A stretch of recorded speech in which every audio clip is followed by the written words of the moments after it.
পরিস্থিতির চাপে পড়ে কোনো উপায় না দেখে আমেরিকা বেশ তাড়াহুড়ো করে মধ্যপ্রাচ্য থেকে তাদের সেনা সরিয়ে নিচ্ছে।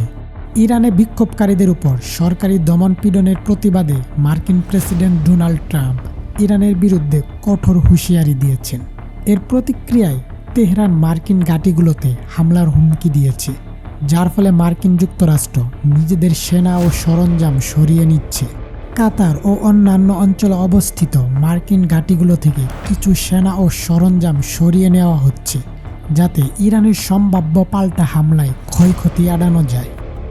এটি কোনো সম্পূর্ণ প্রত্যাহারের নির্দেশ নয়, বরং আঞ্চলিক উত্তেজনার কারণে মার্কিন সৈন্য ও সামরিক সরঞ্জামের একটি কৌশলগত পুনর্বিন্যাস, যা কাতারের আল উদেদ বিমান ঘাঁটির মতো গুরুত্বপূর্ণ স্থানগুলোতেও ঘটেছে।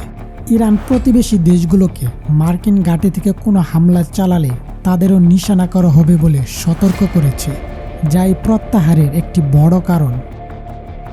জানুয়ারি 2026-এর মাঝামাঝি সময়ে ইরান ও আমেরিকার মধ্যে ব্যাপক উত্তেজনা ছড়িয়ে পড়েছে।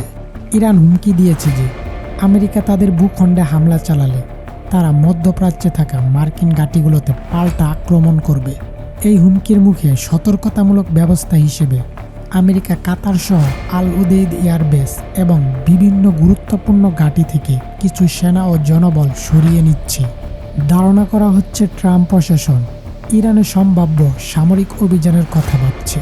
যে কোনো বড় হামলার আগে শত্রুদের পাল্টা আক্রমণ থেকে বাঁচতে আমেরিকা সাধারণত তাদের সেনা সংখ্যা কমিয়ে সুরক্ষিত স্থানে সরিয়ে নেয়, যা বর্তমানে দেখা যাচ্ছে।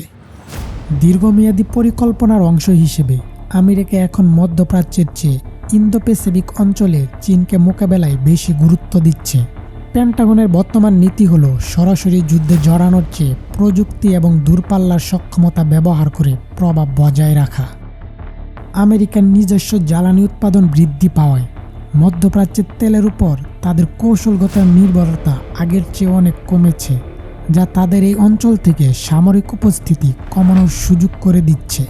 আমেরিকার বর্তমান প্রশাসন ও সাধারণ জনগণ দীর্ঘস্থায়ী ও ব্যয়বহুল যুদ্ধে সরাসরি জড়াতে আগ্রহী নয়, বরং তারা অর্থনৈতিক আধিপত্য এবং কৌশলগত সম্পদ নিয়ন্ত্রণের দিকে বেশি মনোযোগ দিচ্ছে।